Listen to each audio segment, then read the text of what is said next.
हमारे कर्म के अनुकूल।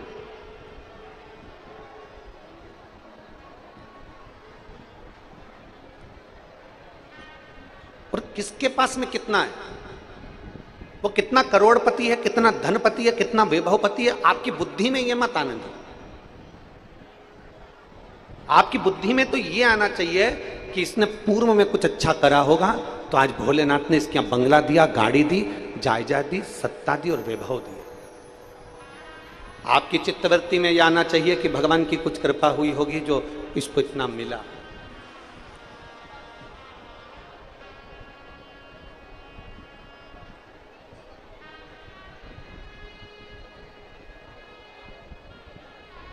पूर्व का हमारा कोई कर्म होता है जिसके कारण हमें कुछ अच्छा प्राप्त होता।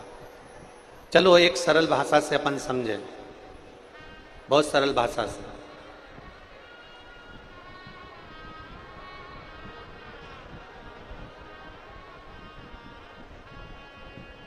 जब विधानसभा का चुनाव हुआ और विधानसभा के चुनाव के बाद में रिजल्ट आया और बहुत सारे लोग जीत गए, बहुत सारे। अब कोई का मन था कि ये मुख्यमंत्री बनेंगे, कोई का मन था कि ये मुख्यमंत्री बनेंगे, कोई का मन था कि ये मुख्यमंत्री बनेंगे, कोई का मन था, चाहे मध्य प्रदेश देख लो, चाहे राजस्थान देख लो, चाहे छत्तीसगढ़ देख लो, सबके अपने अपने नाम चल रहे थे कि ये मुख्यमंत्री बनेंगे, वो मुख्यमंत्री बनेंगे, ये मंत्री बनेंगे, वो मंत्री बनेंगे। पर जिसके ललाट पर उस परमात्मा ने लिख कर भेजा होता है, वही उस कुर्सी पर, पद पर और प्रतिष्ठा पर बैठता है।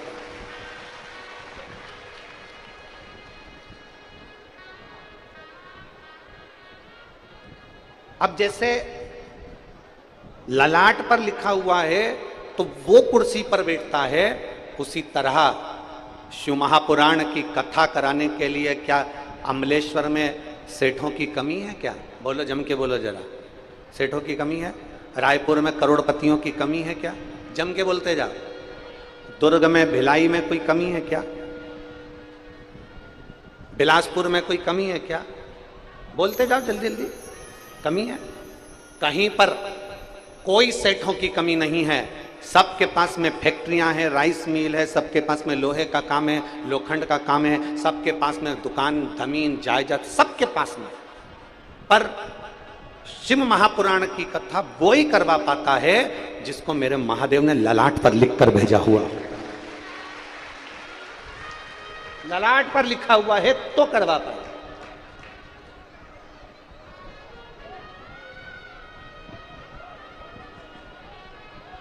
बिना ललाट पर लिखे कोई करवा भी नहीं सकता। एक बार की बात है, हम गुड़ियारी में कथा कर रहे थे, बसंत जी अग्रवाल जी कथा करवाए थे।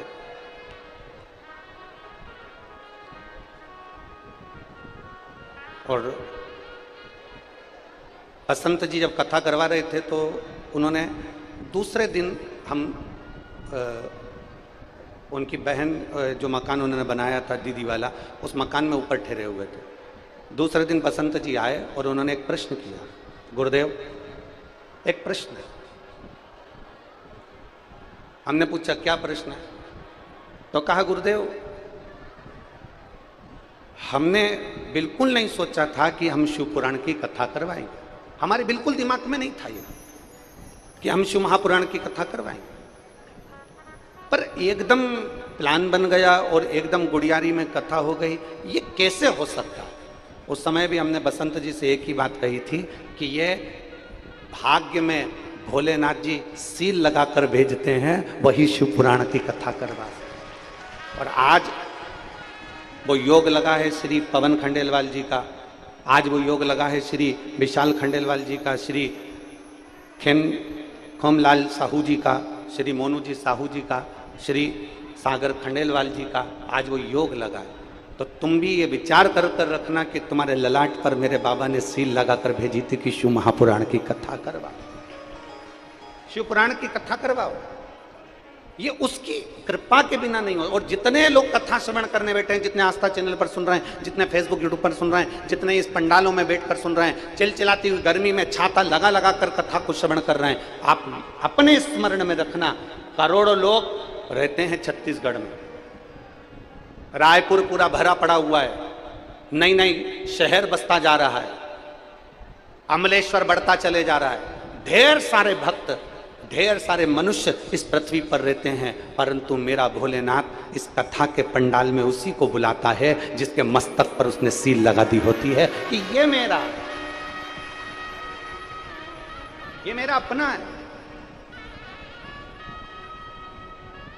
जिसके मस्तक पर सील लगा दी गई है कि ये मेरा अपना है, इसको बुलाओ।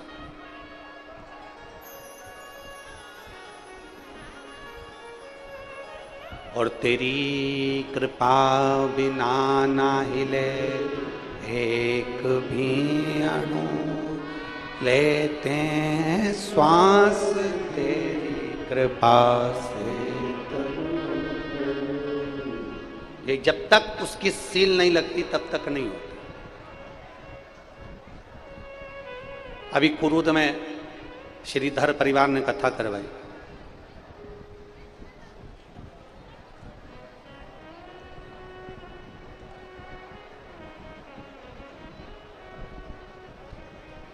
श्रीधर परिवार ने कथा कराई तो उनके मन में भी एक भाव था, गुरुदेव हमारे पास इतना नहीं, फिर भी भोले बाबा कथा करवा दिया। जिसको पकड़ता है वो। और फिर निवेदन करूंगा इस पूरे पंडाल में, जो किसी को पानी की एक बोतल 5 रुपए की भी अगर लाकर पिला रहे हैं, किसी को एक पानी का पाउच भी पिलाया है, किसी को एक बिस्कुट का टुकड़ा भी खिलाया है। जगह जगह पर लोगों ने बाहर कहीं चावल, कहीं दाल, कहीं पोहा, कहीं मुरमुरा, कोई ना कोई पानी पिला रहा है निशुल्क, कोई पोहा खिला रहा है निशुल्क,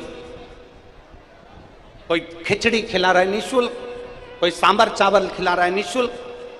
और यहां पर भी कई बच्चे, कई माता कोई टॉफी दे रही हैं, कोई बिस्कुट दे रहा है, कोई कुछ दे रहा है। आप अपनी छोटी सी डायरी में एक बिल्कुल छोटी सी डायरी में लिखकर रखना कि हमने 27 तारीख से कथा चालू हुई थी अमलेश्वर में, 29 तारीख को मैंने दोपहर में 1 बजे किसी शिव भक्त को बिस्कुट का टुकड़ा खिलाया था 5 रुपए का। और अगली कथा जब गंडई में हो 18 तारीख से, तब हमको बताना कि तुम्हारा वो बढ़कर 1000 गुना हुआ कि नहीं।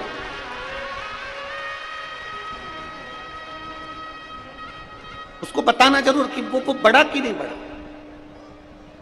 एक बात याद रखना, अभी तक तुमने जो खर्च किया वो दुनिया वालों पर किया, परिवार में किया, बेटी पर किया, दामाद पर किया, बेटे पर करा, बहू पर करा, पोता पोती पर करा, नाती पंती पर करा, रिश्तेदारों पर करा। अभी तक जो तुमने खर्च किया वो दुनिया वालों के लिए करा। पर अभी 7 दिन 27 तारीख से लेकर 2 जून तक जो तुम 1 रुपया भी खर्च कर रहे हो वो महादेव के लिए खर्च कर रहे हो, तो वो कभी खाली नहीं जा सकता। वो कभी खाली नहीं जाए। वो कितना बढ़ेगा उसका कोई भरोसा नहीं।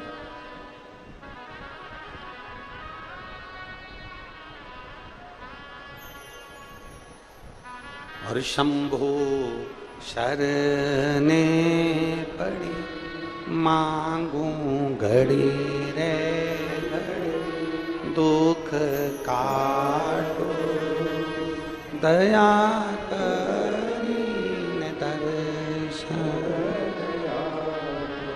वो कितना बढ़ेगा आपको भी अंदाजा नहीं।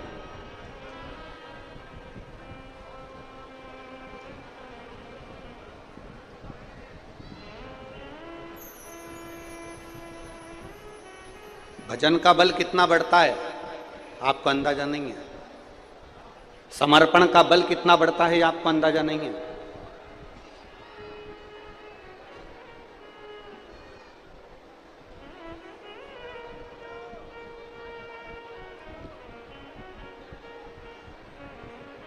कुरूद में श्रीधर परिवार कथा करवाया तो उनकी बेटी ने एक प्रश्न किया था, हम जो भगवान को देते हैं वो भगवान स्वीकार करता है? हम जो भगवान को दें वो भगवान स्वीकार करता है? हमने श्रीधर परिवार की उस बेटी से कहा कि अगर पूर्ण समर्पण से दिया गया है ना तो भगवान उसको स्वीकार जरूर करता है। अधूरा समर्पण होगा तो शिव स्वीकार नहीं करे। अब अधूरा समर्पण किसको कहते हैं? अगर वो बेटियां कथा सुन रही हो श्रीधर परिवार की, तो वो भी कथा में सुने और आप भी सुने कि अधूरा समर्पण किसको कहते हैं। पूर्ण समर्पण और अधूरे समर्पण में अंतर किसको कहते हैं? बहुत समझने की कथा है ये। समर्पण की शिव पुराण है, वो तो हाटकेश्वर महादेव की कृपा से मखारू गंगा के तट पर यह कथा चल रही है और आप लोगों को मिली है, तो इसको सावधानी से स्मरण करिए। अधूरा समर्पण और पूर्ण समर्पण किसको कहा गया? कहां जा रही हो? मंदिर। क्या लेकर जा रही हो? फूल। तुम्हारे घर के बगीचे में फूल लगे हैं? नहीं। फिर कहां से लाई? पड़ोसी के यहां से तोड़कर। अब जरा समझिएगा, बहुत समझने वाला विषय है ये। फूल पड़ोसी के घर के तोड़े, कहीं पेड़ लगा था वहां से बेलपत्री तोड़ ली, कहीं से पत्ती तोड़ ली, कहीं से पुष्प तोड़ लिया और तोड़ के सिर पे पल्लू लेके भगवान को ऐसे चढ़ा रही कि 10 रुपए खर्च करके खुद लाई, खुद स्वयं।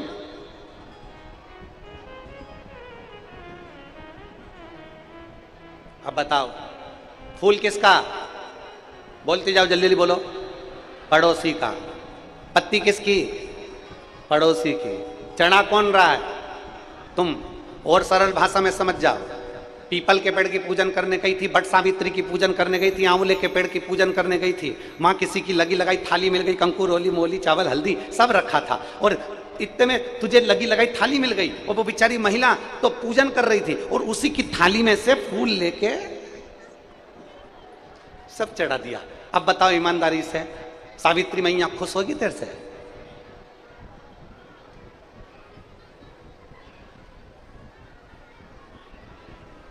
फूल दूसरे का है, पत्ती दूसरे की है।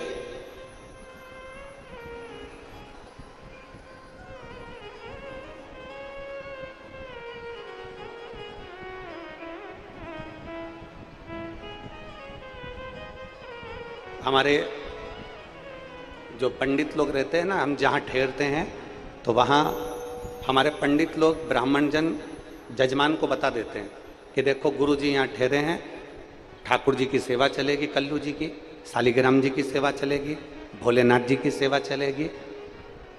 हमारे कक्ष में भगवान के भोग में या हमारी प्रसादी में खाने के लिए कभी भी ना बाजार की मिठाई आती है, ना हम बाजार का कोई सामान लेते हैं, ग्रहण भी नहीं करते। मिष्ठान तो बाजार का होता ही नहीं, लेते ही नहीं, कोई पदार्थ ऐसा बाजार का ना लिया। बाबा की सेवा हो रही है, लाल जी की सेवा हो रही है, तो जजमान को पंडित लोग भी कह देते घर में अगर कोई सामग्री बनी है तो वो आप स्वीकृत होगी, वो भगवान को हम भोग लगा देंगे, वो प्रसाद में आ जाए। मतलब आपके द्वारा, आपके परिश्रम से, आपके द्वारा निर्मित, अगर बेटी को एक बहुत पहले एक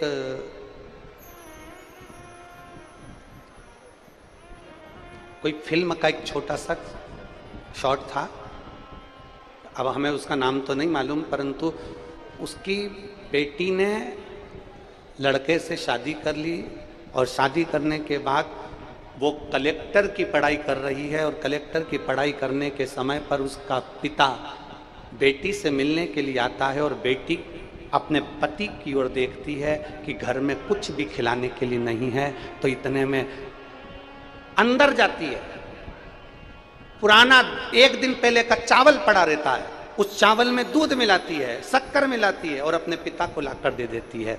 पिताजी पूछते हैं बेटी ये क्या है? बेटी कहती है पिताजी ये मीठा भात है। मीठा भात? बाप उसको खाता है, प्रसन्न होता है कि मेरी बेटी ने अपने हाथ से बनी हुई कोई सामग्री मुझे खिलाई और मुझे उसकी प्रसन्नता है। उसी तरह भगवान कहते हैं मुझे पूर्ण समर्पण चाहिए, पड़ोसी के घर का टूटा हुआ फूल नहीं चाहिए, रोड पर से टूटा हुआ फूल नहीं चाहिए, दूसरे के दरवाजे की पत्ती टूटी हुई नहीं चाहिए। शंकर जी कहते हैं कि तुम्हारे पास में तुम्हारे घर का अगर एक चावल का दाना भी है ना तो वो पूरा दे दीजिए, मैं उसको सब कुछ मान लूंगा, उसको मैं पूर्ण समर्पित मान लूंगा।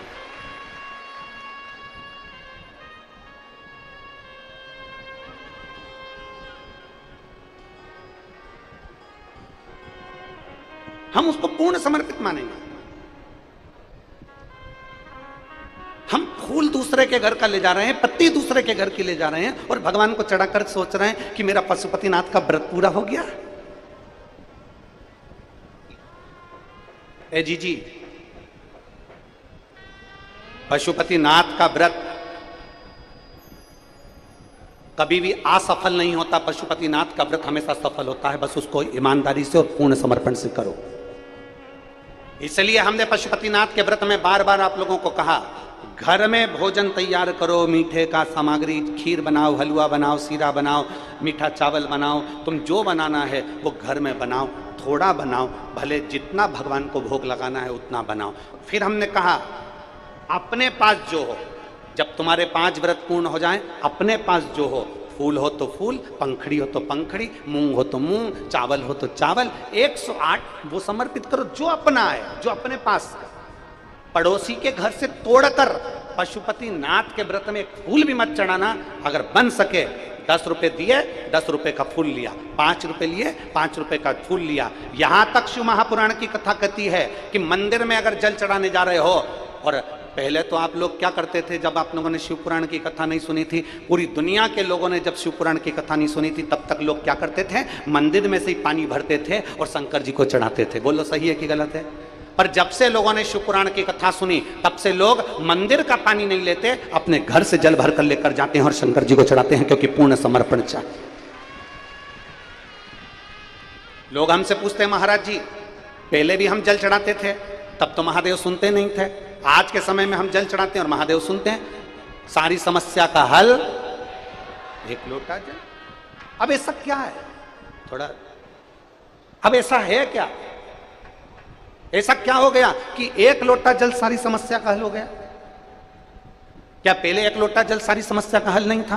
क्या पहले एक लोटा जल सारी समस्या का हल नहीं मानते थे? क्या पहले एक लोटा जल पूरी समस्या का हल नहीं था? क्या पहले शंकर भगवान नहीं रिश्ते थे? उसका कारण यह था कि मंदिर का पानी बाल्टी भर के पंडित जी रख देते थे, उसमें से भर भर कर तुम शंकर जी को चढ़ा देती थी और प्रसन्न हो जाती थी कि शंकर जी ने स्वीकार कर लिया। इसको आधा समर्पण कहते हैं। लोटा किसी दूसरे का, बाल्टी किसी दूसरे की, पानी मंदिर का, और मंदिर के महादेव को चढ़ाकर तुम सोचती थी कि मैंने भगवान को रिझा लिया। भगवान नहीं रिझते। मेरा भोलेनाथ को रिझाने के लिए पूर्ण समर्पण चाहिए। इसलिए जिसने शिव महापुराण की कथा सुनना चालू करी, फिर उन्होंने घर से पानी ले जाकर शंकर जी को चढ़ाना प्रारंभ करा। जब घर से लेकर गए तो पूरे समर्पित होकर गए, तो भगवान ने उसका कार्य करना प्रारंभ कर दिया, उसकी झोली भरना प्रारंभ कर दिया। इसको पूर्ण समर्पण। पशुपतिनाथ का व्रत भी करो और तुम कहो कि मैंने तो 4 बार करके देख लिया, भोलेनाथ जी मेरी नहीं सुन रहे। मैंने 5 बार कर लिया, भोलेनाथ जी मेरी नहीं सुन रहे। मैंने सफेद आंकड़े की जड़ बांध ली, भगवान मेरा नहीं सुन रहा। उसका कारण क्या है? तुम्हारी क्यों नहीं सुन रहा? यहाँ एक पत्र में आया, देखो,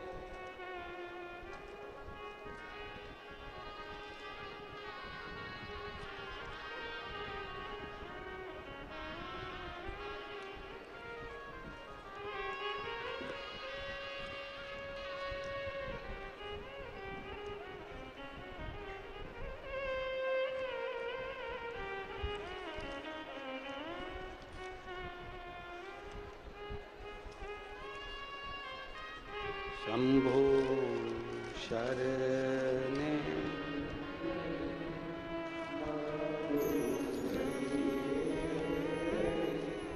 अब देखिए, लोग कहते हैं हमने सफेद आंकड़े की जड़ बांधी, 2 बार बांधी, 3 बार बांधी, 4 बार बांधी। लोग कहते हैं हमने पशुपतिनाथ का व्रत किया। हम कहते क्यों नहीं सुन रहा?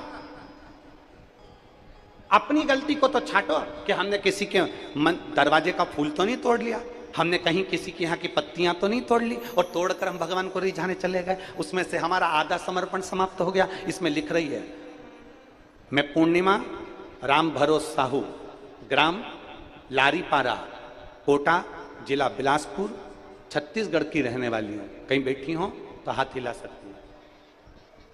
मैं पूर्णिमा राम भरोस साहू, ग्राम लारीपारा, कोटा, जिला बिलासपुर, छत्तीसगढ़ की रहने वाली हूँ। कहीं बैठी हो तो अपना हाथ हिला सकती हूँ। मेरी शादी 2002 में हुई थी। 21 साल हो गए, संतान का सुख नहीं हुआ। कहीं बैठी हैं? क्लोज करिए कैमरे में। हाँ, दिख गए। ठीक है। आइए बच्चे को लिया, लिया बेटा। मैं पूर्णिमा राम भरोस साहू, ग्राम लारीपारा। 2002 में हमारी शादी हुई, 21 साल हो गए, हमारे यहां औलाद नहीं हुई। गुरुदेव, डॉक्टर के हिसाब से मेरी बच्चेदानी में टीबी हो गई थी। बच्चेदानी में टीबी हो गई थी, तब मेरा बच्चेदानी पूरी खराब हो गई थी और डॉक्टर ने कह दिया था तुम्हारे यहां औलाद कभी नहीं हो सकती। जब औलाद का सुख नहीं है तुम्हारे जीवन में गुरुजी, तब मेरे चाचा रामकुशल साहू और चाची श्रीमती सुशीला देवी ने बताया कि टीवी पर प्रदीप मिश्रा कथा करता है, और प्रदीप मिश्रा जी कथा करते हैं, शिव महापुराण की कथा होती है, तो आसन लगाकर टीवी के सामने कथा सुनने बैठ जा। हम दोनों पति पत्नी ने टीवी के सामने बैठकर आसन लगाकर कथा सुनी। पशुपतिनाथ का व्रत किया गुरुदेव।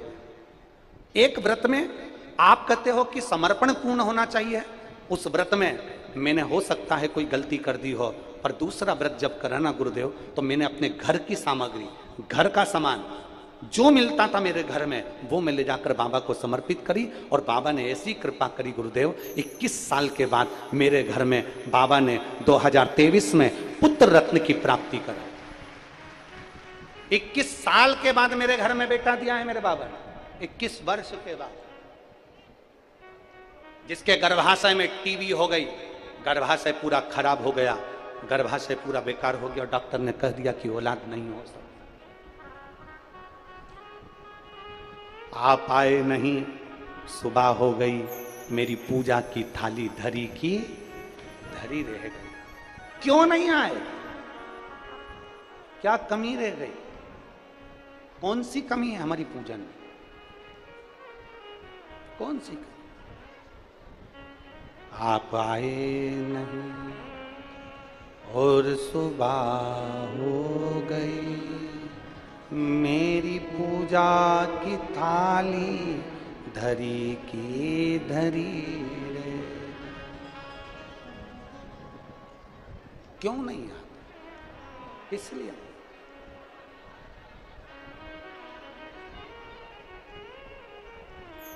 कभी आप भी विचार करिए। ए मेरी छत्तीसगढ़ की जीजियों, मेरी अमलेश्वर की माताओं, मेरे भाई, मेरे जीजाओं, कभी विचार करना, अपने भीतर कभी विचार करिएगा कि मैं भी रोज मंदिर जाती हूँ, रोज प्रणाम करती हूँ, रोज पशुपति व्रत भी करती हूँ, मैंने ये प्रयोग भी करा, पर मेरे बाबा ने मेरी सुनी क्यों नहीं? क्या कमी है? एक पत्र है,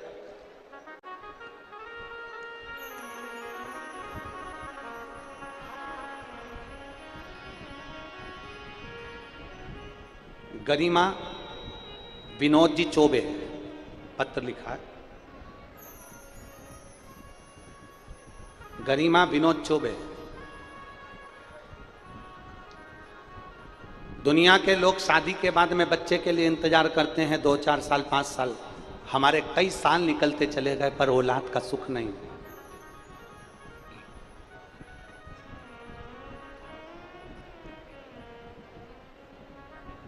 गरिमा विनोद चौबे, हाथ हिलाओ। श्री शिवाय नमस्तुभ्यं। लिया इस बच्चे को भी लिया, आ जाइए लेके। लोग 2-4 साल इंतजार करते हैं बच्चे के लिए, 5 साल इंतजार करेंगे, 6 साल इंतजार करेंगे, 7 साल इंतजार करेंगे, 8 साल इंतजार करेंगे। हमारे यहां बच्चे का सुख ही नहीं हुआ, संतान का सुख ही नहीं है।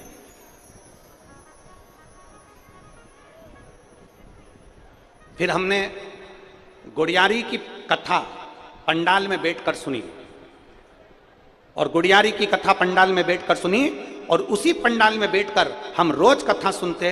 हमको पंडाल में जगह नहीं मिलती, हम रोड पर बैठ जाते, वहां की मिट्टी को हम हमारे गर्भ पर लगा लेते, और गर्भ पर लगाकर बाबा को प्रार्थना करते, बाबा कई साल निकल गए, बाबा मेरी गोद भर दो, बाबा कृपा करो। और आपकी व्यासपीठ पर भरोसा करा, आपकी बात पर भरोसा करा गुरुदेव, और आज बाबा की कृपा से कई साल निकलने के बाद मेरे बाबा ने मेरी गोदी भर दी और मेरे घर में संतान की प्राप्ति। ये शिव तत्व है, ये शंभु ओघड़ी है। एक विश्वास की प्रबलता लाई। और मेरी अमलेश्वर की जीजियों और मेरे जितने आस्था चैनल पर मेरी माताएं, मेरी जीजियां, मेरे जीजा, मेरे भाई, मेरी बहन कथा सुन रहे हैं, आपका समर्पण पूर्ण रखना, पूर्ण समर्पण। यहां पर कई माताएं तो ऐसी बैठी हैं, कई भाई ऐसे बैठे हैं जिनके घर में बगीचे में फूल लगे हैं, पर वो दूसरे के घर का ही फूल तोड़ के ले जाते हैं, अपना गुलदस्ता बेकार नहीं होने देते, अपने घर का बगीचा बेकार नहीं होने देते। अब बोलो तो सही है कि गलत है? अरे बोलो बोलो जरा जम के। अपने को किसी से डरना वरना नहीं है, बिल्कुल सही बोलना चाहिए। सत्यम शिवम सुंदर। अपने घर में बगीचे में फूल लगे, अपने छोटे से पौधे में फूल लग रहा है, पत्तियां लग रही, सब कुछ लग रहा, पर दूसरे के बगीचे से तोड़ कर ले जाएंगे। अपना समर्पण कहाँ है? अपना समर्पण कहाँ है? बहुत प्रबल नियम बनाइए, बहुत प्रबल,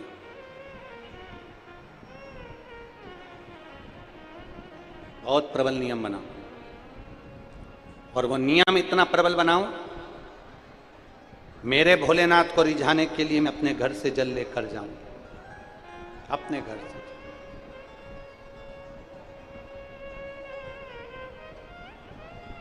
हमारे पास में जैसा जल है वैसा हम भगवान को समर्पित करें। और शिव जी को चढ़ाया गया जल हमारा बदलेगा कल, ये निश्चित है, निश्चित। जैसा हमारे पास में वैसा हम बाबा को समर्पित करें, वैसा।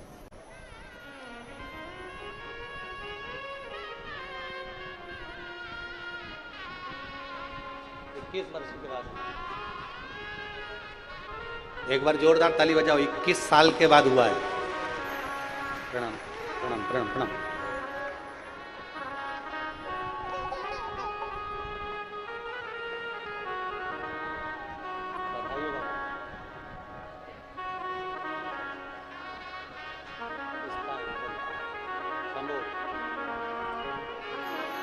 उधर मुंह करो, उधर जोरदार ताली बजाएं। 21 वर्ष के बाद देवादिदेव महादेव की कृपा से संतान। 21 समर्पण हो आपका, और वो समर्पण आधा अधूरा नहीं चाहिए। अधूरा समर्पण तो होना ही नहीं। इतना सुंदर कहा है, आपके पास में फूल नहीं है ना, कोई बात नहीं। आपके पास में पत्ती नहीं है ना, कोई बात नहीं।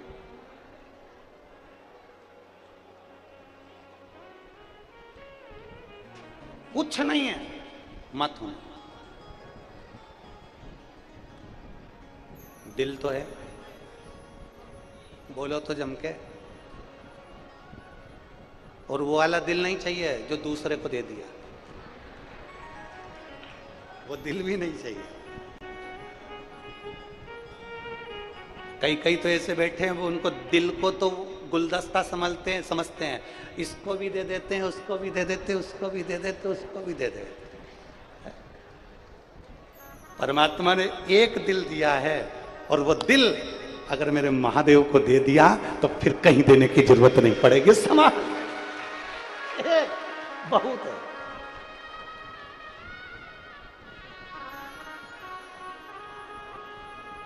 ये कई वर्ष के बाद, अब तो खुश हो, रोना नहीं, बाबा ने दे दिया ना, अब तो प्रणाम प्रणाम प्रणाम। शंभू, एक कई वर्ष के बाद हुआ।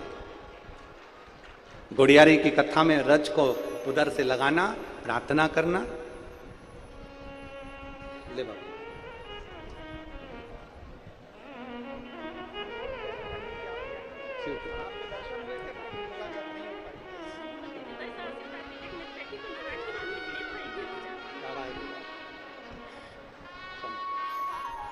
रो मतलब खुश खुश हो, अब तो बाबा ने दे दिया। शंभू शंभू,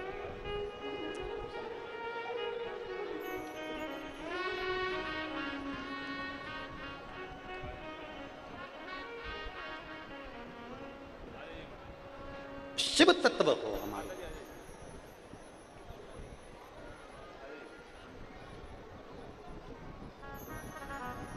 से लाऊं गंगा, कहाँ से लाऊं यमुना, कहाँ से लाऊं सरयू अपार पड़ी रे। ओ भोले तेरी सेवा हमसे ना मेरे बाबा तेरी सेवा। कहाँ से लाऊं लड्डू, कहाँ से लाऊं पेड़ा, कहाँ से लाऊं लड्डू, कहाँ से लाऊं, कहाँ से लाऊं बर्फी वो शक्कर चढ़ी रे। कहाँ से लाऊं बर्फी वो शक्कर चढ़ी रे। मेरे बाबा तेरी सेवा हमसे ना भोले बाबा तेरी सेवा हमसे ना। हम कहाँ से लाएं? नहीं है हमारे पास में गंगा का जल।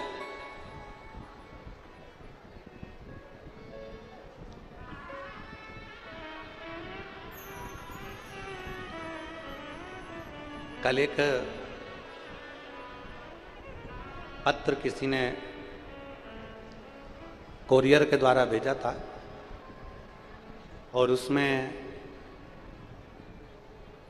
आशीष का नाम लिखा था ऊपर कि ये पत्र गुरुजी के सेवक आशीष को मिले। वो पत्र हम जहाँ पवन जी खंडेलवाल जी के यहाँ ठहरे हैं, वो पत्र पहले वहाँ आया, फिर वो पत्र हमारे पास आया। तो उसमें एक पत्र में प्रश्न लिखा हुआ था। उस पत्र में एक प्रश्न था, शायद वो प्रश्न हमारे अमलेश्वर वालों के लिए श्रेष्ठ है और पूरे पृथ्वीवासियों के लिए, सब जितने श्रोता भाई बहन बैठे हैं उनके लिए भी श्रेष्ठ है। उस पत्र में लिखा हुआ था कि मेरा एक प्रश्न है कि हम बहुत बुजुर्ग हो गए, हम गंगोत्री नहीं जा सकते और हम बहुत ऐसी जगह पर खेड़े में रहते हैं गांव के अंदर कि हमारे पास में इतना धन भी नहीं है कि हम हरिद्वार जा सकें। अब हमको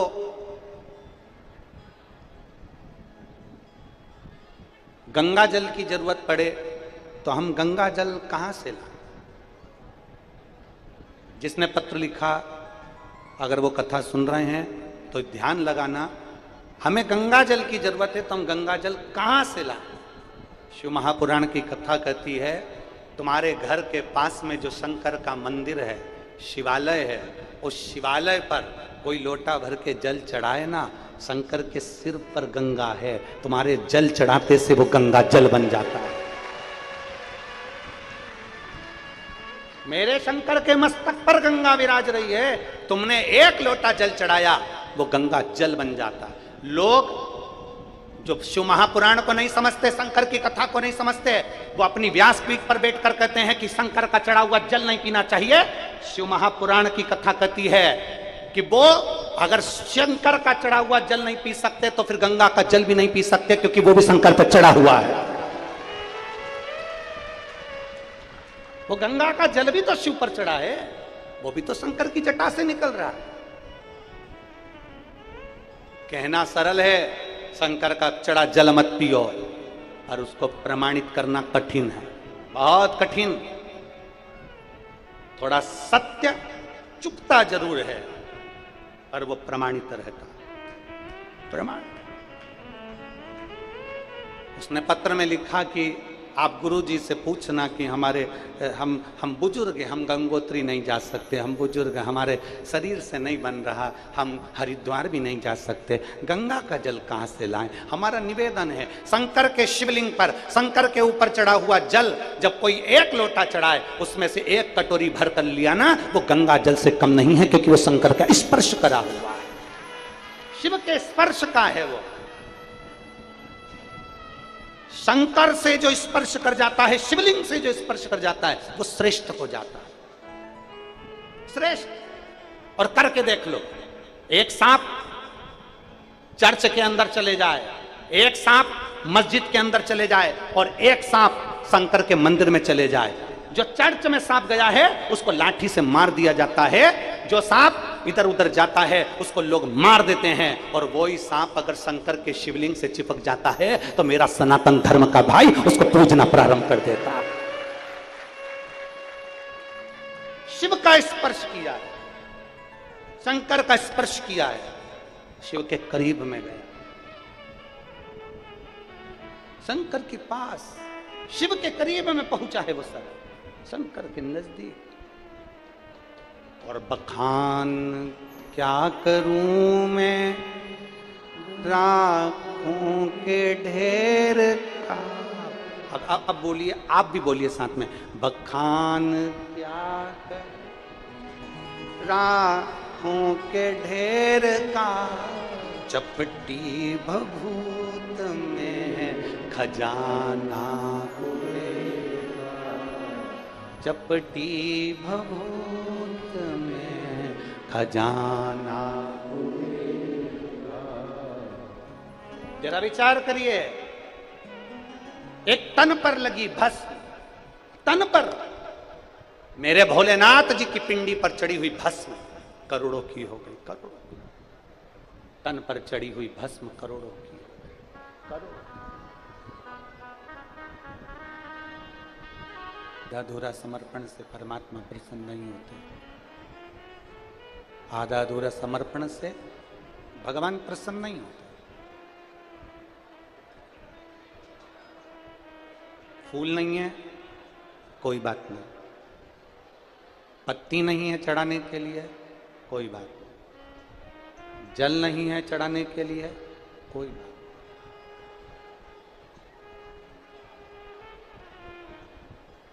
दिल तो है ना, हृदय तो है। जैसे चिलचिलाती हुई इस ज्येष्ठ महीने की गर्मी में आप कथा को सुनने के लिए दिल लेकर आए हो, हृदय लेकर आए हो, ऐसे ही शिव मंदिर में भगवान शंकर की चौखट पर, भगवान शंकर के शिवालय में अपना दिल लेकर जाओ, अपना हृदय लेकर जाओ। एक बहुत अच्छी कथा आती है, जरा ध्यान दीजिएगा, समझने का विषय है उस कथा में। एक बुढ़िया थी,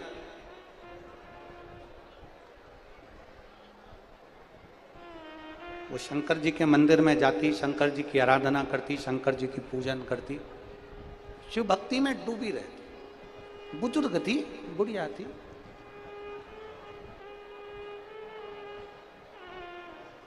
शिव मंदिर में वो डूबी हुई है, भगवान शंकर के पावन चरणारविंद में उसका मन, उसका चित्त, उसका हृदय लगा रहे, बुढ़िया। और फिर निवेदन है आप सबसे, बचपन निकल गया ना, निकल जाने दो, जवानी निकल गई ना, निकल जाने, अधेड़ी निकल गई, निकल जाने, बुढ़ापा मत खराब करना।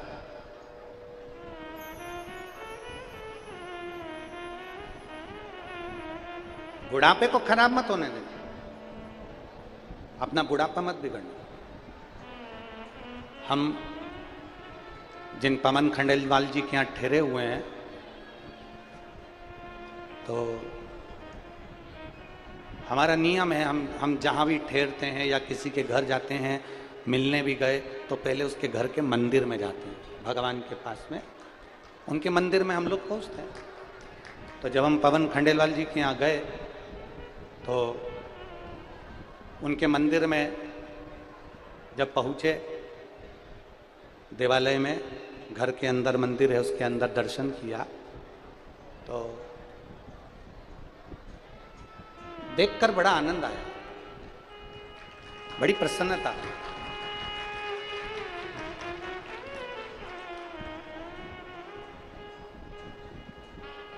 अपने घर का शिवालय, अपने घर का देवालय बता देता है कि व्यक्ति कैसा है।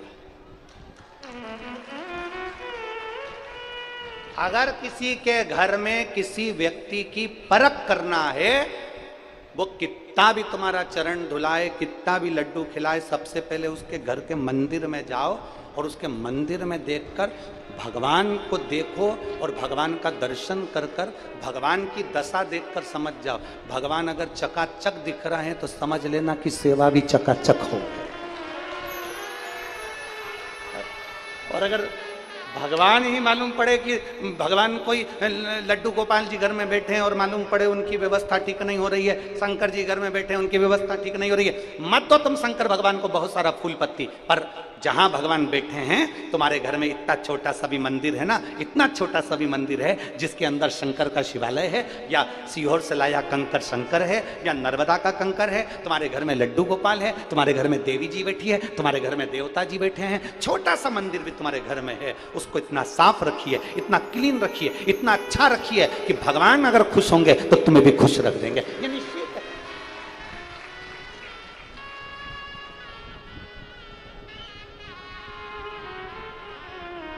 भगवान उनको खुश रखेंगे, भगवान से पहचान हो जाए। अब वो बुढ़िया जो थी ना, वो जो घर में होता था वो भगवान को दे देती थी। बुढ़िया का काम ही एक।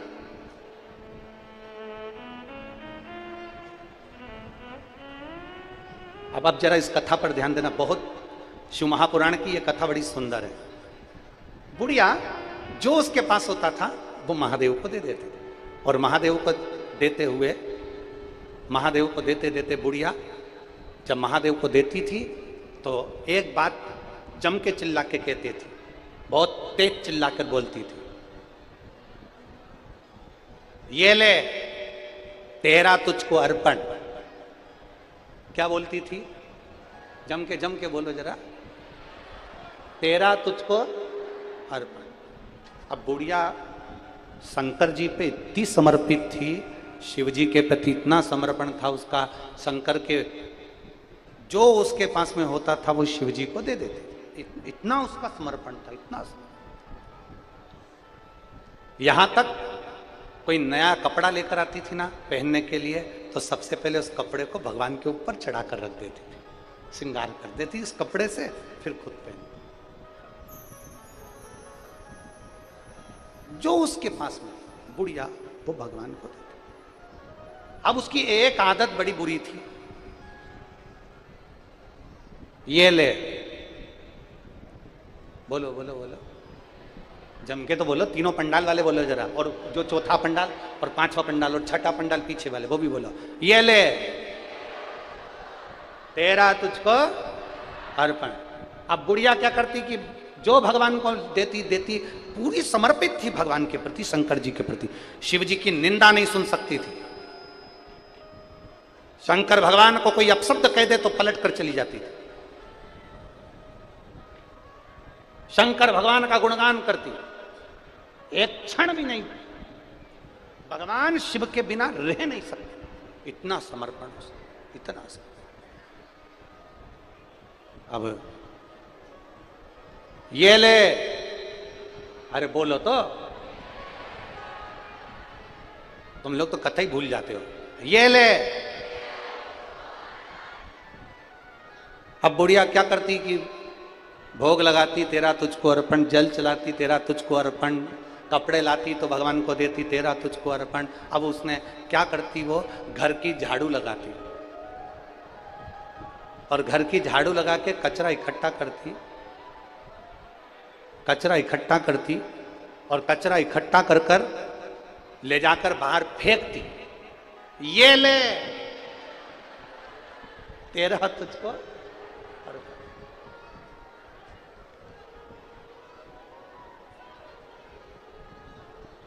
अब क्या दिया भगवान को? बोलो बोलो, जम के बोलो, कचरा। अब एक संत निकल कर जा रहे थे, कोई गुरु होगा। अब वो संत निकल कर जा रहे थे, कोई गुरु निकल कर जा रहे थे, तो संत ने, गुरु ने देखा बुढ़िया झाड़ू लगा कर आई, कचरा इकट्ठा करके लाई और उसने फेंका, और फेंकते से ही बोली, ये ले। कचरा फेंक दिया। संत को बुरा लगा। अब गुरु को बड़ा बुरा लगा कि बताओ गजब की है, भगवान को कचरा दे रही है, भगवान को कचरा दे रही है, बुरा लगा। संत कुछ नहीं बोले, उसने कहा अगर ये कल ऐसी हरकत करेगी ना तो मैं इसको फिर डांट दूंगा।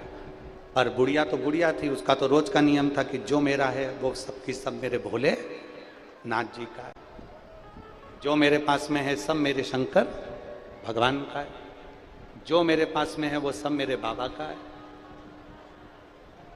सब कुछ मेरे बाबा।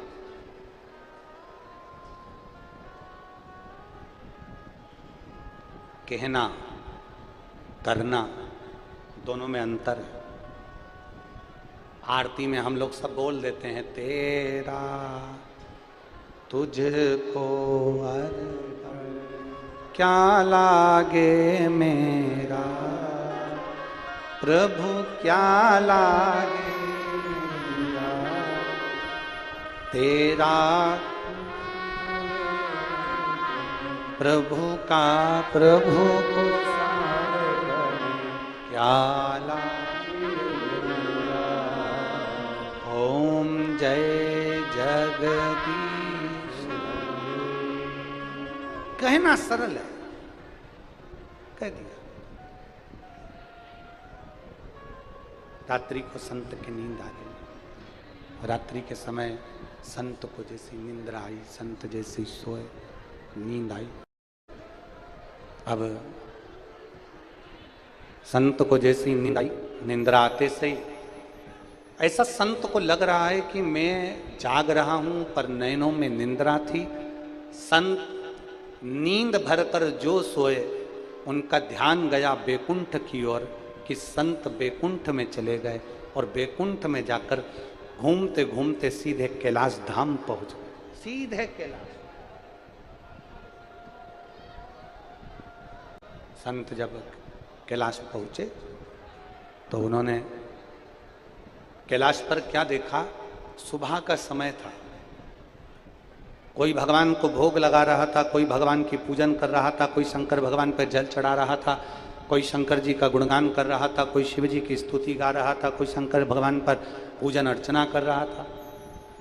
थोड़ी देर में संत ने क्या देखा कि वो बुढ़िया झाड़ू लगा के कचरा लाई और लाते से क्या बोली, ये ले, बोलो बोलो जम के, तेरा तुझको अर्पण।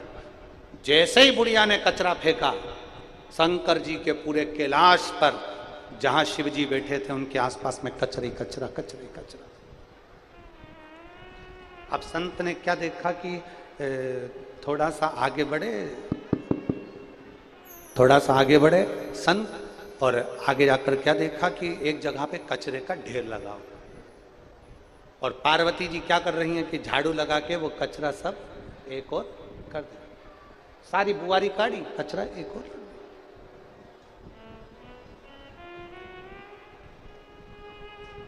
झाड़ू लगाएं, कचरा एक और रख दें। अब संत से रहा नहीं गया। संत संत है, साधु साधु है, गुरु गुरु है, उससे रहा नहीं गया। जब संत से रहा नहीं गया तब संत ने हाथ जोड़कर पार्वती जी से प्रश्न किया, मां ये इतना सारा कचरा आपके यहां पर कैलाश धाम में, इतना कचरा ये कहां से आया? इतना कचरा और कैलाश पर, मां ये कहां से आया? माता पार्वती जी बोली, मेरे प्रभु की एक भक्तन है, ऐसी बुढ़िया है, जो भी चीज है ना वो परमात्मा को समर्पित कर देती है। जल भगवान को समर्पित करेगी, बेलपत्र भगवान को समर्पित करेगी, मिष्ठान भगवान को समर्पित करेगी, कपड़े भगवान को समर्पित करेगी, पर ऐसी भक्तन है और आदि से ज्यादा तो बेवकूफ है। सामान तो समर्पित करती है, साथ में कचरा भी, ये ले तेरा तुझको अर्पण। और मैंने 4 बार महादेव जी से कह दिया कि ये बुढ़िया को समझाओ, ये कचरा तुमको दे देती है, एक ही बात कहती है तेरा तुझको अर्पण। तो इतने में मेरे महादेव मेरी सुनते नहीं है। अब तुम कहो। संत ने भोलेनाथ जी से कहा ये बुढ़िया रोज कचरा देती है और कहती है तेरा तुझको अर्पण, तो तुम इसको समझाते क्यों नहीं हो? शंकर भगवान बोले लोग मिठाई देते हैं, लोग जल देते हैं, बेलपत्री देते हैं, ऐसी भक्तन दुनिया में पहली है जो मुझे कचरा भी दे देती है। समर्पण तो है ना उसका, समर्पण तो है उसका। मेरे शिव, मेरे ओघड़दानी, मेरे शंभु, मेरे शंकर, मेरे त्रिकालदर्शी, मेरे कैलाशी, मेरे अविनाशी, मेरे शंकर कभी नहीं कहते कि तुम उनको सोना दो, कभी नहीं कहते कि हीरा पन्ना दो। मेरे शंकर कभी नहीं कहते कि मुझे 56 भोग दो। मेरे शंकर कभी नहीं कहते कि मुझे कुछ दो। मेरा शिव तो एक बिंदु के रूप में रहता है और वो बिंदु से अपनी पूरी सृष्टि का विस्तार कर देता है और संपूर्ण ब्रह्मांड का पेट भर देता है। जैसा ज्योति में एक बिंदु होता है तो ज्योतिर्लिंग कहलाता है, जल में एक बिंदु होता है तो नारायण कहलाता है, ऐसा बिंदु मेरा शिव है, मेरा शंकर है, जो एक बिंदु के रूप में विराजमान होकर पूरे ब्रह्मांड का भरण पोषण कर कर भगवान नारायण को प्रकट करना, ब्रह्मा को प्रकट करना, मनु शत्रुपा को प्रकट करना, संपूर्ण ब्रह्मांड की रचना वो शिव एक बिंदु के रूप में कर देता। एक बिंदु वो घड़ी है, वही शंकर है, वो त्रिकालदर्शी है, वो कैलाशी, वो अविनाशी। धन दौलत की जरूरत नहीं उसको, उसको तुम्हारी संपदा की जरूरत नहीं है, उसको तुम्हारी दौलत की जरूरत नहीं है। वो तो केवल एक बात कहता है, हृदय दिल निर्मल मन सो मोहि पावा, मोहि छल छिद्र कपट ना पावा। मुझे तुम्हारा निर्मल स्वभाव दीजिए, मुझे तुम्हारा निर्मल चित्त दीजिए।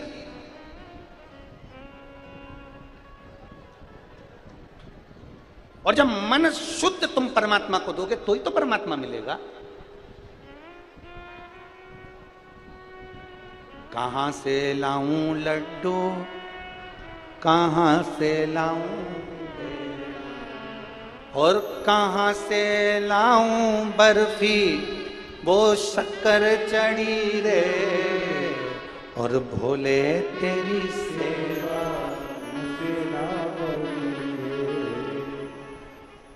तुम्हारे पास में जो है वो शिव को दो,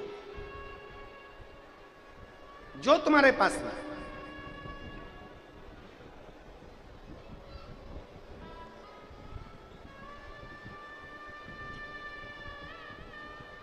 कोई तुमसे कह देना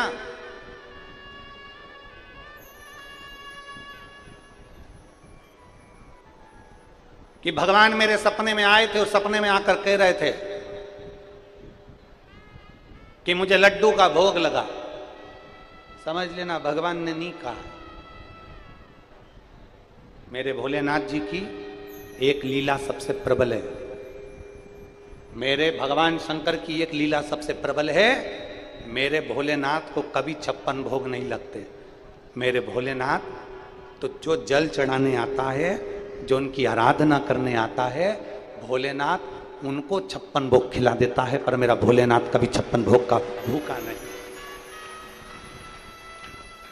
मेरा शंभू कभी दिखावे का भूखा नहीं है।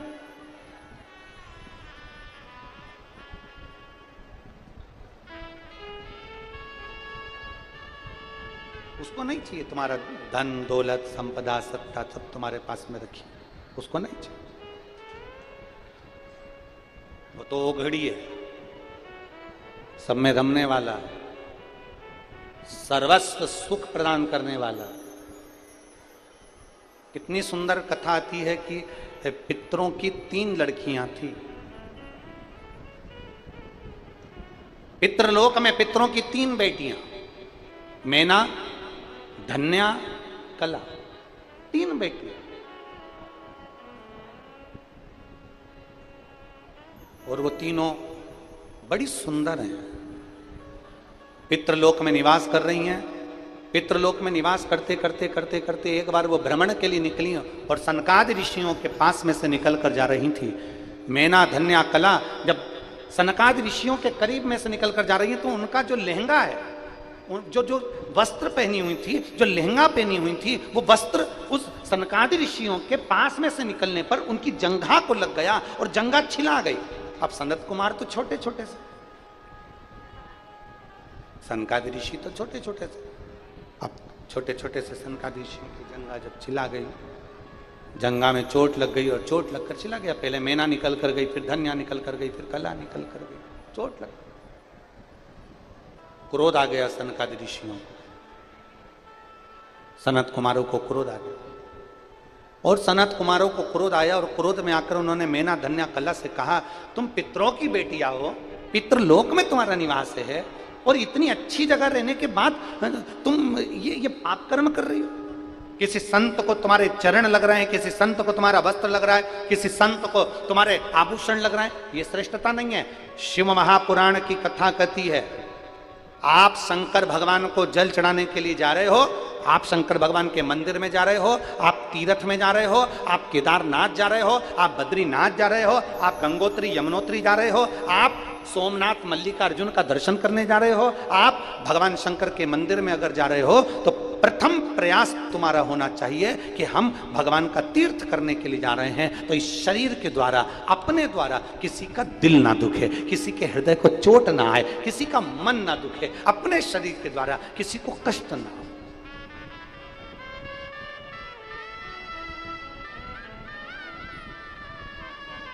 और तेरा ही दिया मैंने खाया पिया है, तेरा शुक्रिया, तेरा शुक्रिया, मुझे भोले बाबा ने बहुत दे दिया है, तेरा शुक्रिया, तेरा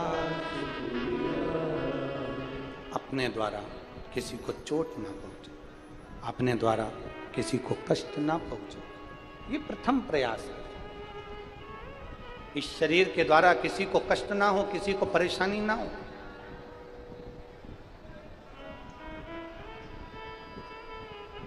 हम तो यहां तक कहेंगे, जितने शिव भक्त आप लाखों की संख्या में आए हो, कथा श्रवण करने के लिए बैठते हो, जितने शंकर के भक्त यहां कथा सुनने के लिए बैठते हैं, उनसे निवेदन करेंगे कि प्रयास करो, आप अगर निकल कर कहीं जा रहे हो ना, तो आपके चरण का किसी को चोट ना लगे, आपके वस्त्र की भी किसी को चोट ना लगे, क्योंकि यहां शंकर के भक्त कथा सुनने के लिए नहीं बैठते, इन भक्तों के दिल में मेरा महादेव बैठकर कथा सुनने के लिए बैठता है। आपके द्वारा किसी को कष्ट ना हो, किसी को।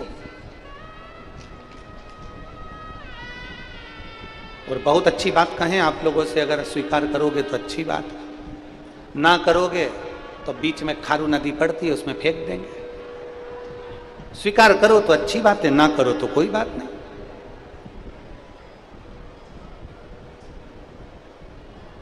जितनी देर कथा सुनने के लिए बैठे हो, जितनी देर कथा के पंडाल में आकर बैठे हो, उतनी देर आपका चित्त, मन, बुद्धि सब मेरे देवाधिदेव महादेव में होना चाहिए, मेरे शिव में होना चाहिए, कहीं नहीं।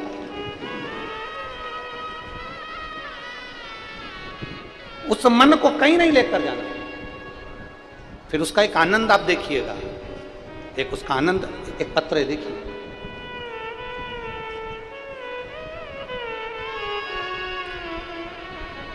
मालती सिन्हा, संतोष सिन्हा, कहीं बैठी हैं मालती सिन्हा, संतोष सिन्हा, अगर कहीं बैठे हो तो हाथ हिलाइएगा। मालती सिन्हा, संतोष सिन्हा रायपुर छत्तीसगढ़ के रहने वाले हैं।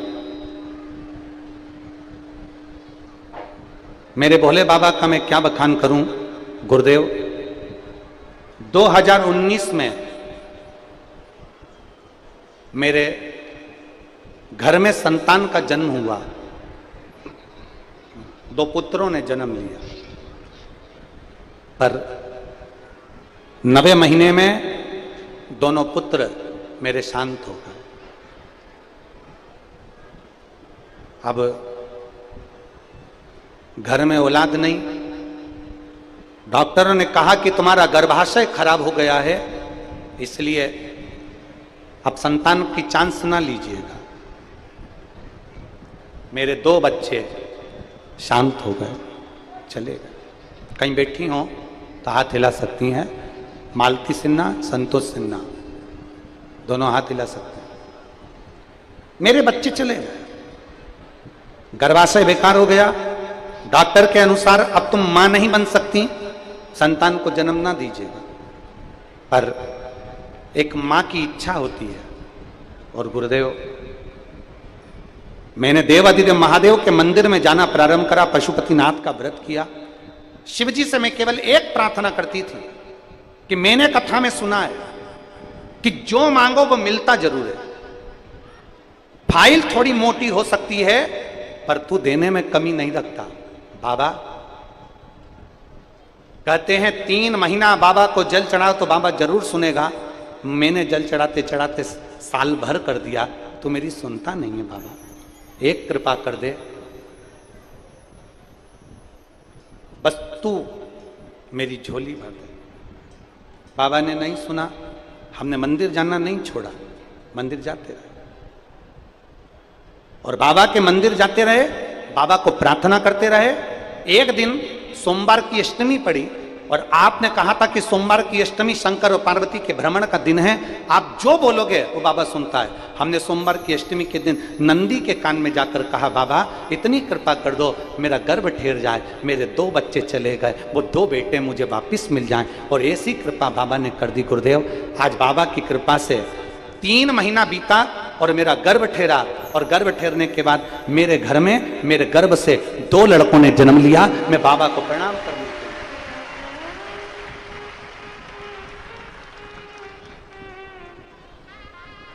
मेरे शिव की कृपा। कहीं बैठी हो अपने बच्चे को लेकर तो व्यासपीठ पे ला सकते हैं, अगर कहीं बैठी हो तो आ सकते हैं।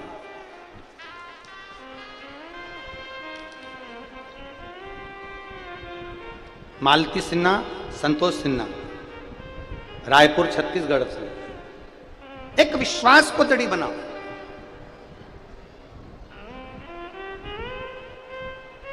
शिव के प्रति भरोसा उत्पन्न करो। दुनिया के लोग कहते हैं शंकर भगवान संहार के देवता हैं।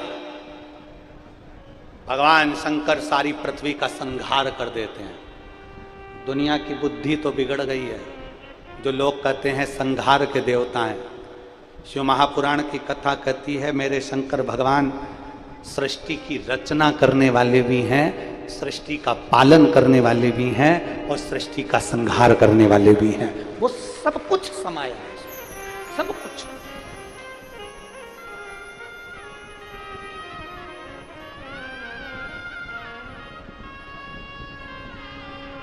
और मेरे बाबा तेरा सहारा है, मेरे भोले तेरा सहारा है, मेरी नैया का तू किनारा है, मेरी नैया का तू किनारा।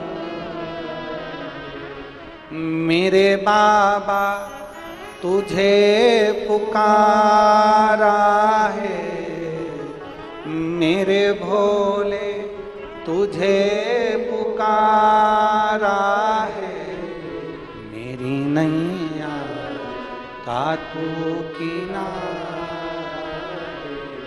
मेरी नैया का तू। जिसने विश्वास रखकर उसको पुकारा वो मिला। पितरों की 3 बेटी मैना, धन्या, कला, संतों के चरणों में चोट लग गई। कोई सत्संग कर रहा है, कोई कथा सुन रहा है, कोई भगवान का भजन कर रहा है, उसको परेशानी उत्पन्न मत करो, उसको कष्ट मत दो।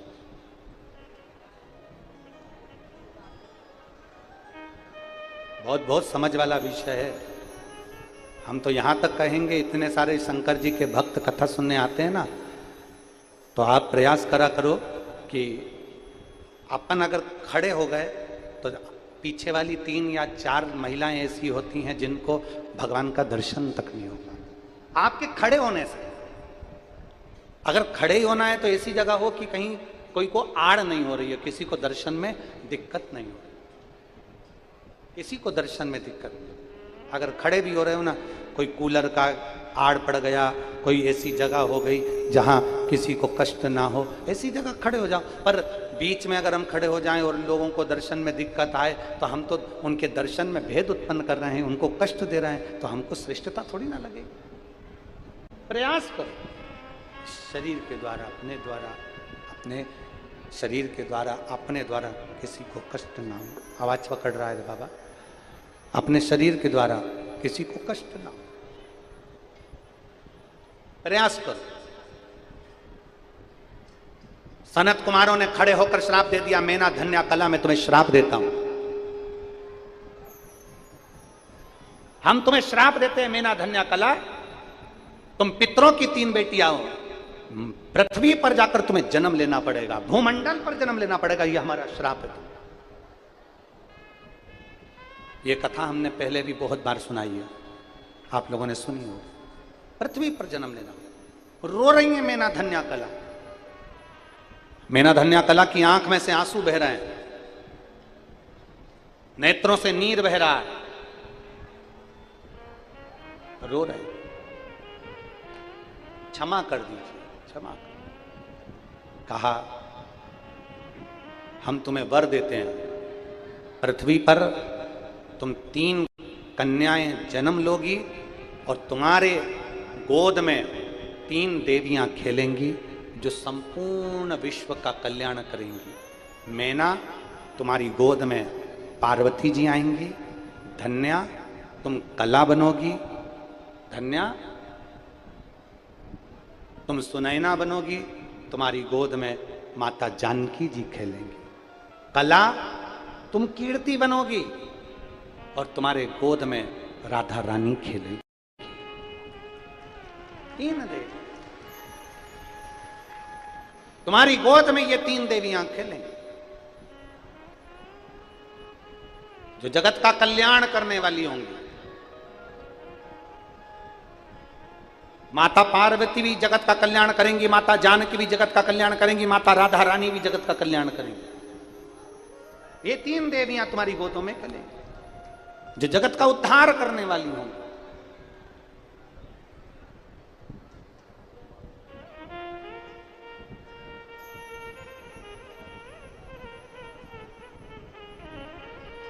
महाराज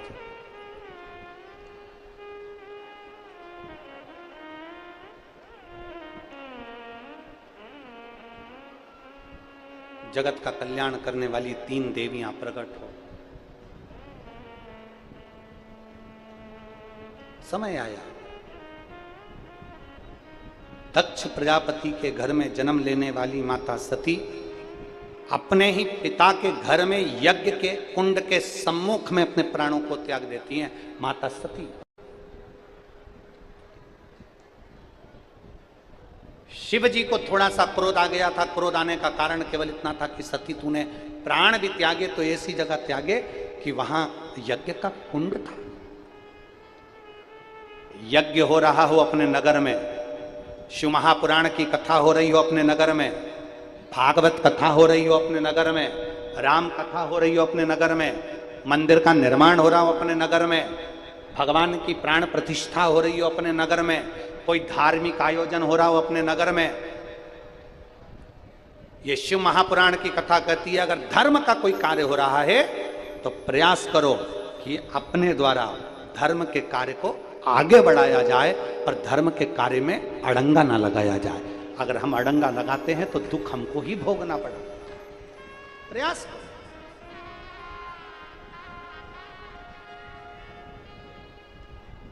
पर कई लोगों की आदत भी रहती है, वो अच्छा काम हो रहा है ना, तो उसमें कहीं ना कहीं थोड़ा ना थोड़ा लोग उसको बिगाड़ने का प्रयास करते हैं। डीले कम करे बाबू, उसको बिगाड़ने का प्रयास करते हैं। कोई अच्छा कार्य हो रहा है ना, तो लोग उसको बिगाड़ने का प्रयास करते हैं। और कई कई लोग तो इतने जिद्दी होते हैं, तुम हमें जानते नहीं हो, हम उनके रिश्तेदार हैं, हम तो आगे ही बैठेंगे, जा हम तो आगे ही बैठेंगे, जा कर ले जो बन जा। और मालूम पड़े इधर के बाजू आके इतना गदर मचाएंगे, इतना गदर मचाएंगे, हम उनको देखते से ही पहचान जाते हैं कि तारकासुर का भाई आया है।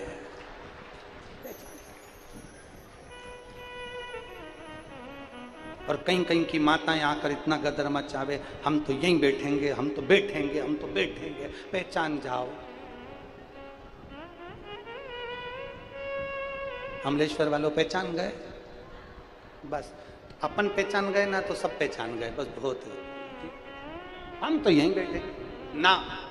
शिव महापुराण की कथा कहती है, जहां तुम्हारा मन हो, जहां, जैसे हवा पवन चारों तरफ चलती है, वो ये नहीं देखती कि मैं यहां चलूंगी, पवन हर जगह चलती है, उसी तरह मेरे शिव की कृपा हर जगह चलती है। उसमें ये नहीं देखा जाता कि आगे बैठे हो तो ज़्यादा कृपा हो जाएगी, पीछे बैठे हो तो ज़्यादा कृपा हो जाएगी। सही मायने में तो ईमानदारी से बोलें, आगे वाले अच्छे से नहीं बैठ पाते जितने पीछे वाले अलमस्त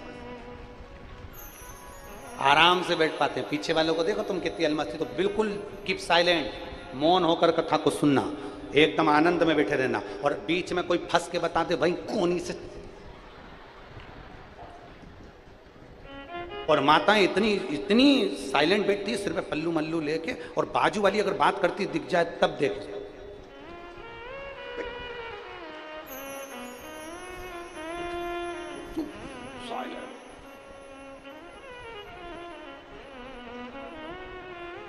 और अगर कहीं की माता बीच में बात करती दिख जाए तो उतनी देर में तो भजन में वो खड़ी हो जाए, और खड़ी होके इतना बड़ा गोला बना लेती कि अब तू उधर से खसक जा, दूर खसक जा। भजन का चित्त आनंद यही है। ये मत देखो कि हम आगे बैठे, पीछे बैठे, दाएं बैठे, बाएं बैठे, तुम तो ये देखो कि मेरे बाबा की कथा मेरे कानों में चली जाए और मेरा शंभू एक दिन मुझे दर्शन देने के लिए आ जाए, बस इससे ज्यादा कुछ नहीं, कुछ भी नहीं। और शंभू शरणे मांगू घड़ी रे, दुख काटो दया,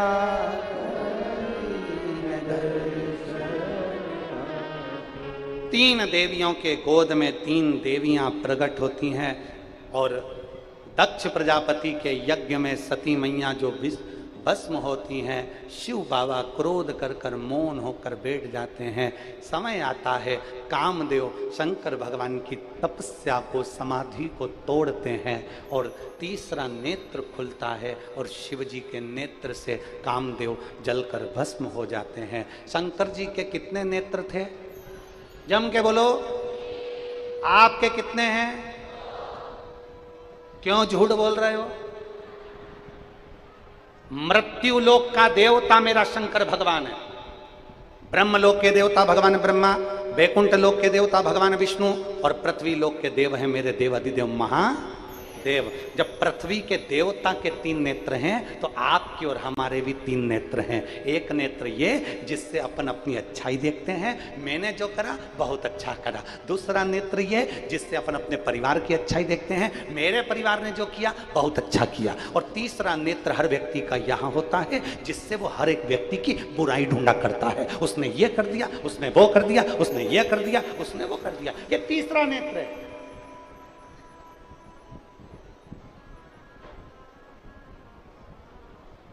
केवल मेरे भोले बाबा के तीन नेत्र नहीं, अपने भी तीन नेत्र हैं। एक नेत्र से अपन अपनी अच्छाई देखते हैं, मैंने जो करा बहुत अच्छा करा, मेरे बराबर कोई नहीं कर सकता, मैंने तो इतनी मेहनत करी, मैंने तो ये करा, मैंने तो वो करा, मैं तो मेरे को क्या जानते हो। और दूसरा नेत्र वो व्यक्ति का, मेरे परिवार वालों ने ये करा, मेरे परिवार ने ये करा, मेरे परिवार ने वो करा, हमने पानी का पाउच बढ़वाया, मैंने ये करवाया, मैंने वो करवाया, परिवार दिखा। एक नेत्र से अपन दिख रहा है, दूसरे नेत्र से परिवार दिख रहा है, तीसरा नेत्र व्यक्ति का ऐसा होता है जिससे वो हर एक व्यक्ति की बुराई ढूंढा करता है। उसने ये कर दिया, उसने वो कर दिया, इसने ये कर दिया। और जब जब व्यक्ति किसी की बुराई ढूंढता है तब तब वो अपने अच्छे करे हुए सारे पुण्य समाप्त कर बैठता है, अपने सारे कर्म समाप्त कर बैठता है। शिव जी के कितने नेत्र, अपने कितने? 3। और तीसरा नेत्र शंकर भगवान बंद कर कर रखते थे। तो तुम्हें भी क्या करना है? जम के बोलो जरा, बंद कर कर रखना। तीसरा नेत्र मेरे महादेव नहीं खोलते थे, कभी कभी खोलते थे, और जब खोलते थे तो सारा विध्वंस हो जाता था। उसी तरह ये तीसरा नेत्र तुम्हारा भी जब खुलता है, हम जब दूसरे की निंदा करते हैं, बुराई करते हैं, तो अपना भी सारा पुण्य विध्वंस हो जाता है। इसलिए शिव जी के 3 नेत्र, अपने 3 नेत्र, 2 नेत्र खोल कर रखो, पर तीसरा नेत्र मत खोलो, किसी की बुराई मत देखो, हर एक में अच्छाई ढूंढने का प्रयास करो, हर एक में अच्छा। फिर वही वाली बात था कि बुरा जो देखन, बोलो बोलो जम के बोलो जरा, बुरा जो देखन बुरा न मिलिया। कौन बुरा है? बुरा कौन? अपन खुद। दिन भर बैठे बैठे मेरी सास बुरी, मेरी सास बुरी, मेरी ननन बुरी, मेरा ये बुरा, मेरा वो बुरा। एक बेटी अपने पिताजी के पास जाकर कहते मेरी सास बहुत बुरी है, पापा मेरी सास बहुत बुरी है। तो पिताजी पूछे बेटा ननन तो अच्छी है ना? वो तो और बेकार। बेटा सास बुरी ननन बेसी? हाँ। तेरी जेठानी? पापा उसकी तो पूछी मत, उसका तो मुंह देखना पसंद नहीं मुझे। अच्छा हाँ। बेटा फिर दामाद? पापा वो तो अपनी मम्मी के लल्लू बन के बैठे, उन्हीं के सुनते, मेरी तो सुनते। अच्छा बेटा, जब तुम्हारी बेटी कह रही है कि सास बुरी है, तुम्हारी बेटी कह रही ननन बुरी है, तुम्हारी बेटी कह रही कि जेठानी बुरी है, तुम्हारी बेटी कह रही है कि पति बुरा है, तो समझ लेना ना सास बुरी, ना ननन बुरी, ना पति बुरा, ना जेठानी बुरी, चश्मा इसका बुरा है। चश्मा इसका बुरा है। लाल कलर का चश्मा लगाएगी तो लाल ही लाल दिखेगा, काला लगाएगी तो काला ही काला दिखेगा, और नीला लगाएगी तो नीला ही नीला दिखेगा। और बुराई का चश्मा जब लगाकर देखेगी तो पूरा घर बुरा दिखेगा, पूरा घर बेकार नजर। अपना चश्मा बुरा है ना। इसलिए निवेदन है, 7 दिन का नेत्र शिविर अमलेश्वर में लगा है। अपनी अपनी आंखों की जांच कराओ। यहाँ पर चश्मा नहीं दिया जाता, क्योंकि वैज्ञानिकों ने आजकल बहुत रिसर्च करके लेंस बनवा दिए हैं, चश्मे समाप्त हो गए। तो यहाँ 7 दिन अमलेश्वर की ये शिव महापुराण की कथा नहीं है, ये नेत्र शिविर है। यहाँ आने वाले की आंखों में विश्वास का चश्मा ऐसा लग जाता है जिससे सास ननन परिवार कुटुंब कबीला कोई बुरा नहीं दिखता। अपनी अंदर की बुराइयों को निकाल कर फेंक देते हैं, अपने भीतर की बुराई निकाल।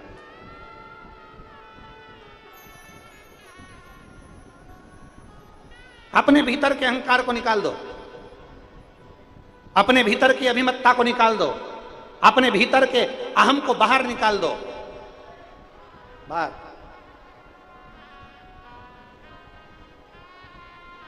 सती मैया जलकर भस्म। पार्वती माता का जन्म हो गया। खूब सुंदर है मां पार्वती, इतनी समर्पित है माता पार्वती। उनका समर्पण, माता पार्वती का समर्पण इतना समर्पण है कि मां शिवजी के प्रति इतनी समर्पित है कि शंकर भगवान के प्रति एक निंदा भी माता पार्वती श्रवण नहीं करती। एक निंदा मेरी मां नहीं सुन सकती, शंकर जी की एक निंदा। और मेरी जीजियों, मेरे जीजाओं, मेरी बेटियों बेटाओं, इस चिलचिलाती हुई धूप में तुम लाखों की संख्या में आए हो, और आस्था चैनल पर भी लोग कथा सुन रहे हैं, फेसबुक यूट्यूब पर कथा सुन रहे हैं। एक बात अपने अंदर उतार कर रखना, मेरे भगवान शंकर ओघड़दानी की कभी निंदा सुनना नहीं, कभी मत सुनो। एक गुरु की निंदा और एक शिव की निंदा कभी ना सुनो, कभी ना सुनो। एक छत्तीसगढ़ में एक भजन चलता है, वो शिव गुरु का,